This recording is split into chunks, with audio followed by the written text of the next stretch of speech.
Hi, howdy, hello.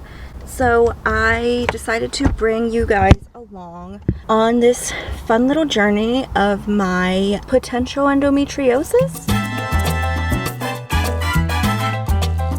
Long story short, we had begun this journey and did a pelvic exam, and I was sent to pelvic PT because I had tightness and I had pain, and we thought that that would hopefully help. It didn't necessarily help with any of the pain.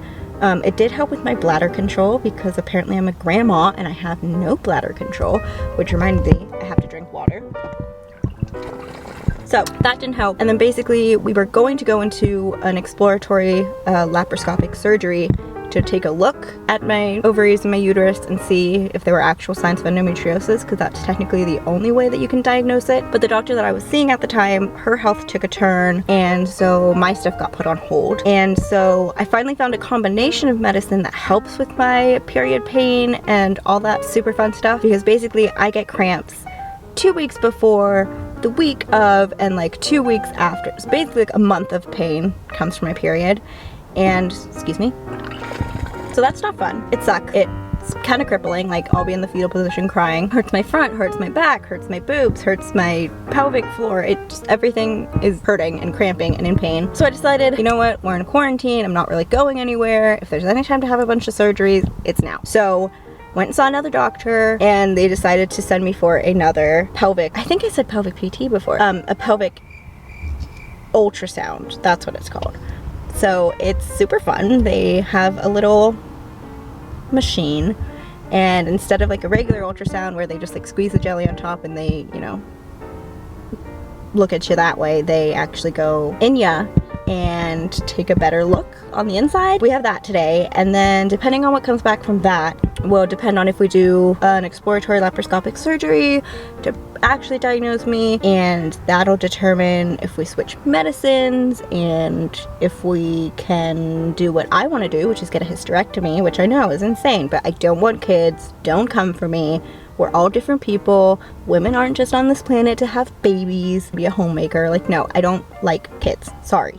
They're fine from like elementary school age, in my opinion. That's when they're decent, but I like to give them back when they're crying, when they're being annoying, when they suck, basically. I have a puppy. It basically is like having a baby, and it's just reinforcing the fact that I should not have children and that I do not like kids and that it's just not a good idea. Right now I'm on 2 medications. I'm on the next one on, which is an implant in your arm, and I was on Prevera, which is like a type of Depo. It's technically called medroxyprogesterone, I believe. So I weaned off of that. Surprisingly, I haven't really had any spotting or pain, but I also haven't done like any exercise or anything like that. Like, I haven't done anything crazy. I haven't pushed it. I might try and do more of an exercise today. But yeah, today we are going to have a pelvic ultrasound. It would bring you, but we're not that close. So I'll keep you updated and we'll see what happens. Okay, so I'm gonna talk kind of fast because it's really hot in my car and I don't want to turn it on right now. That went better than expected. It actually didn't hurt as much as I thought it would. I have like, I wouldn't quite call it cramping, but it's definitely like a queasy feeling in my stomach. Not totally uncommon for me. That's like minor period symptom, I guess you could say. But yeah, overall that wasn't too bad. And I see the OBGYN on Monday, which is good because I think that's when they're supposed to get the results. So cutting it a little close. But anyway, long story short, better than expected. Didn't hurt nearly as much as I thought it would. A lot of the pain actually coming from her actually like pressing on my scar from my surgery where I got rid of my excess skin. So I should probably pay attention to that a little bit more, have it heal up better. Literally dripping sweat. So I'm gonna go home. Talk to you later. So all I've done is driven home, and I'm starting to get a little crampy. So we'll see what happens. I have a feeling my results are gonna be totally fine, and I'm gonna have like a perfect uterus and all that stuff, because I always end up having pain and all these symptoms of things, and then I am perfectly healthy, and it's really annoying, and that's why I want a hysterectomy. But talk to you later. It is possible that like my symptoms could be diminishing now because I'm in less of like the developmental stage, because technically your body's done and your brain's done developing whatever at 25. So it could be that my symptoms get better. Hello. So I just wanted to come on and give a little update as to what happened. So Vera, and that is the one that usually causes weight gain, because apparently it is Sorry for the tree trimmers. That is the one that makes you hungry. Like your hunger drive is just kind of an overdrive. So yeah, we decided to go off of that one. We got an ultrasound, a pelvic ultrasound, both when they're on top of your stomach and when they're in your cooch. And everything came back normal, which doesn't mean that I don't have endometriosis. It just means that it would have to be an exploratory laparoscopic surgery in order to actually find out if I have it or not. And currently I am off of the Provera and I'm doing fine. Like, I'm not having any pain, not having any bleeding, because what the Nexplanon does is it makes my uterine lining very thin so that there's nothing to shed, so that I still don't have a period. So far that's going well. There is a small possibility that part of all of my issues were just developmental. I'm 24 now, I just turned 24 this year, in quarantine. So much fun. And so it's possible that my body was just like going crazy because I was still developing and my body was figuring out what the heck to do. If that's the case, I'm super happy about it. I'd rather not have an unnecessary surgery like a hysterectomy, because we don't know everything that the uterus does for the body with like bone density and all that jazz. Like, medically, there's still a lot we don't know.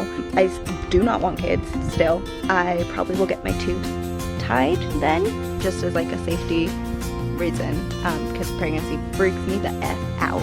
And I mean, I'm single, but I still don't want to have any sort of worry about any accidental pregnancy or anything, because I'm not doing that. Right now my pain is good and things are going well. I don't really have anything else to say. Update on the puppy. She has hit 5 months and is going to be being neutered soon. Poor baby. Daddy, who's a pretty girl? Hi, Mama. Hi. Oh, you're so pretty. Who's a pretty girl? She's getting so big. It is freaking ridiculous. I love her so much. She's a pain in the butt, but I love her. She starts training in about a week, which is also exciting because she needs it. School has started.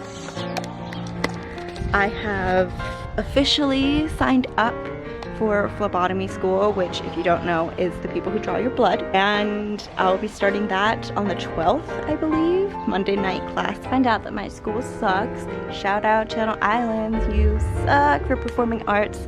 I'm going to be waiting for my degree until 2022. I have four classes that I need to take, but they only offer next semester 2 that I need, the following semester 1, and the last semester another 1. So I'm gonna be in school for a really long time and I'm really pissed about it. New job at a birdseed store for outside birds. I kinda love it.